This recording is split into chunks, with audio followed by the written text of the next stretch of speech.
Hello everyone, this is Tony. Welcome back to Alsace Wine Journey. Today I'm doing another tasting as part of the Millesimes Alsace Digitasting 2023. Again, I think this is a great program put on by Alsace because it allows us to try various wines from the Alsace region. And I find it very useful because as I go through all these sample kits, I can compare and contrast many different Alsace wines at one time. So today we're going to do a review of the wines from Famille Hauller. So this is a family. This is now in the 8th generation, and it is now kind of managed by two, I guess, brothers, Ludovic and Guillaume Hauller. Their ancestors started the estate in 1776, and at that time they were coopers, like, you know, the people that make the barrels, and they have done that for many generations. They were master coopers, and in 1970 Louis Hauller was the last of the master coopers, and he started actually to produce wines, and now that has continued on to Ludovic and Guillaume. Like many Alsace producers, they are very organically friendly, so they are certified organic and they're HEV or higher environmental value 3. They are actually quite a large estate in Alsace. They actually have 40 hectares, which is quite a bit. And part of their holdings, they have 3 Grand Cru vineyards. Frankstein, which is in called Dambach la Ville. It's between Strasbourg and Colmar, Winzenberg, and then Zinnkoepflé. I'm not sure if I'm pronouncing that right, but I'll have it in the comments section. So now let's try their wines. So the first wine is their 2021 Riesling from their Heritage series. It's described as a very elegant and dry Riesling, and it has beautiful mineral aromas due to the granite soil. I really liked their website. The website was very clear, had a lot of information, and much of the information that I just gave to you was taken from the website. So I really did appreciate that in terms of just allowing me to kind of get more information about the wine and understand them. So it was a really interesting story about their heritage in terms of their cooper, being master coopers. They make about 8,000 bottles of this wine, and I guess they say it's for drinking about between 5 to 8 years. So let's take a smell of this, and this will be really interesting because over the next little while I'm going to drink a lot of Alsace Rieslings, and I think that'll be nice for me to be able to compare and contrast. So I really like the aroma of this wine. Very fresh, fragrant, lots of fruit, citrusy elements to it, lemon, very clean, a little bit of sweetness. That would kind of tell me that I'm expecting a little bit of a sweeter, more tart wine on the taste. But I like the fresh, fragrant aroma of this wine.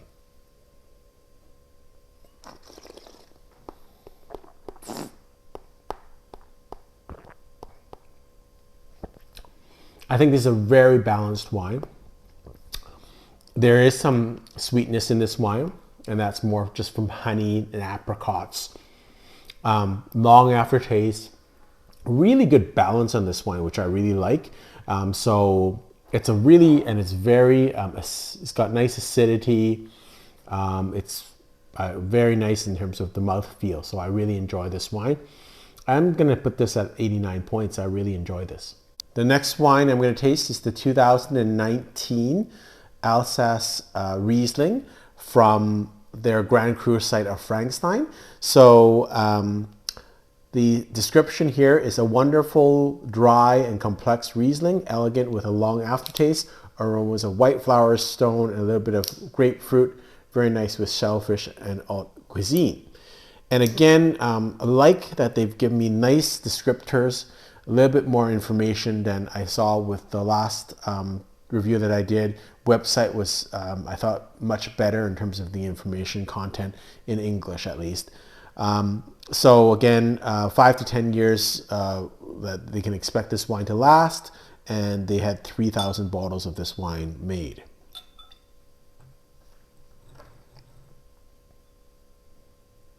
So the aroma is much more understated compared to their 2021 Riesling.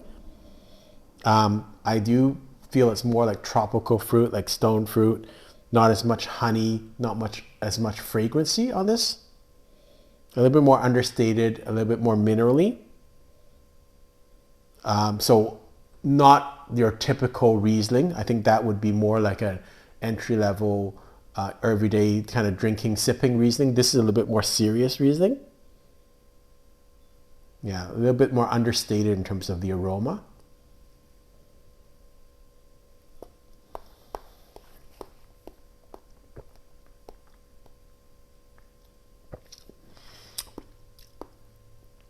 Yeah, so this is a different type of Riesling. It's much more minerally, stone, kind of flinty.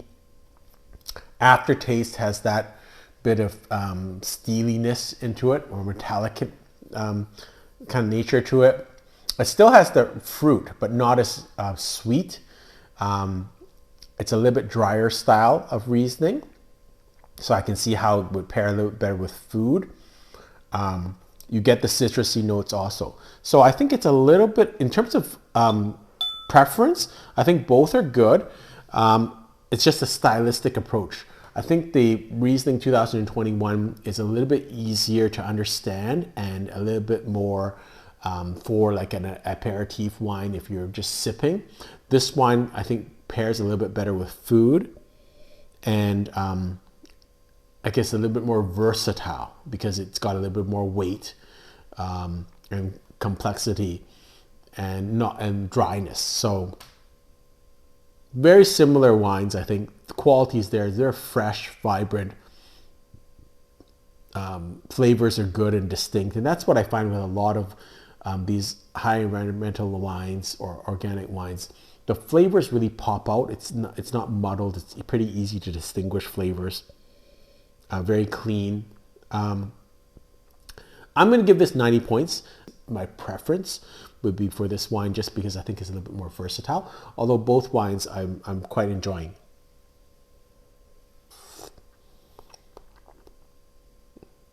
And this one's now got a little bit more grapefruity taste to it, a little bit longer aftertaste, and a little bit more intensity of flavors. Next wine is their Assemblage 2019 from Oberwinzerberg. So it's called Altitude 330. So this says the Altitude 330 vintage comes from old vines overhanging the famous Winzenberg Grand Cru in Bleichenweiler. The assemblage is of Auxerrois and Pinot Gris, and it's again for kind of early drinking between 3 to 5 years after vintage, and 3,000 bottles. So kind of an interesting thing. It's not, I guess it wouldn't be considered a Grand Cru, but it would be from Oberwinzerberg, so overhangs Winzerberg. And then it's Auxerrois and Pinot Gris. So let's take a taste of it. On the nose, again, really vibrant, pops out, quite aromatic. I kind of smell some white flowers in this a little bit more, like acacia, maybe some tropical fruits on this, but medium intensity in terms of the aroma.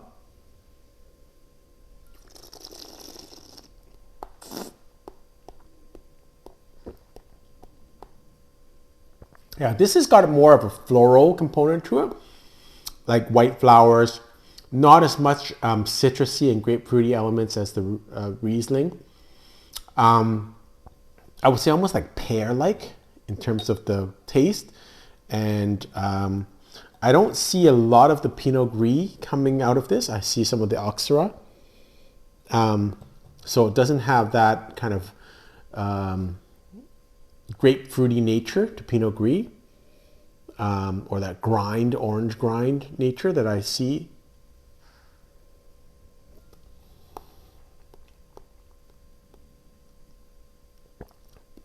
It's a little bit blander, I would say, than the Rieslings that I tasted. Good wine, but it's kind of in between. I think it's a little bit heavy to be just a sipping wine, and a little bit light to be really paired with kind of very substantial dishes for a meal. So I like the wine. I think it's a good quality wine. Again, all these wines I've loved in terms of the taste profile, not difficult to accept at all. It's very easy to drink, easy to accept, nice wines. I'm going to give this 87 points. Yeah, I prefer the Rieslings. And then the last wine I'm going to do is their red wine, which is a Pinot Noir called F. And it's made, it just says it's been made with extreme precision, granite soils. It can age 5 to 10 years, and only 1,500 bottles are produced. So again, I don't know what it is with Alsace producers. The last producer also had a kind of a red wine that was just a single letter. I'm not sure if it's a marketing thing, or the names are too hard, but I don't think that actually does very much for me. And as a consumer, it downgrades it. You just say it's an F or it's a G or whatever. It doesn't really tell me much about it.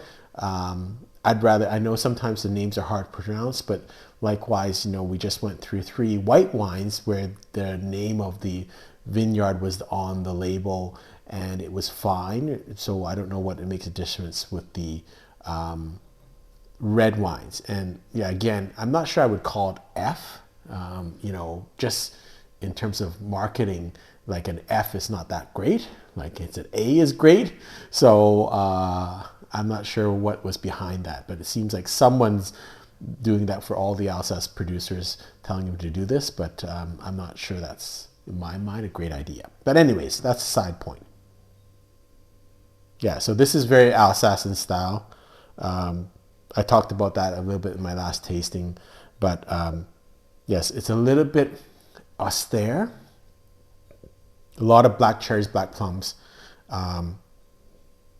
and it smells a little bit more rigid compared to Burgundy wines or North American Pinots. So it has that old school or old world aroma. It has it in a very not modern style. So, but again, that could be just the style of Alsace wines, red wines.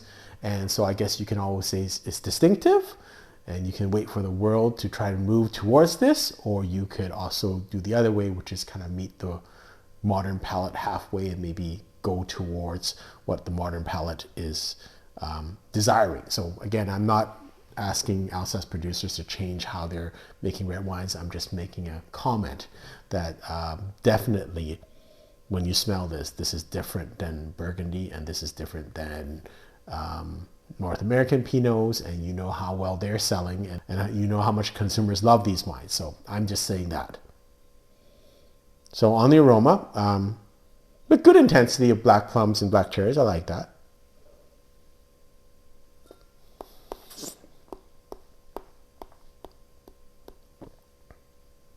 Yeah, stylistically very dry in style. Surprisingly tannic for a Pinot Noir, but you get the black cherries and black plums. And then off the aftertaste, a little bit of forestiness, I would say. It's quite backward and quite austere. And that's unusual when we describe Pinot Noirs, I think, for the modern palate. So it's a good wine, and it's Alsace Pinot. But if I was to score this wine, in my mind, this is, let's say 87 points. Well-made wine, nothing wrong with it. So, but I think stylistically, maybe I just need to get used to Alsace red wines. So all in all, this was a great tasting. I really enjoyed the story. I enjoyed the wines. Of the wines, I think my preference was for the Rieslings. I thought the Rieslings are quite good. Both of them, the regular Alsace Riesling and then the Grand Cru Vineyard Riesling, I thought both were excellent. So those, I think, to me, were the best of this producer. So really happy to kind of taste these wines. And I think the story is great. So hopefully, if you see these wines out there, you will support Alsace, and likewise for those people who might be considering carrying them. I think they're really sellable, these wines, particularly the two Alsace Rieslings. Until next time, happy drinking.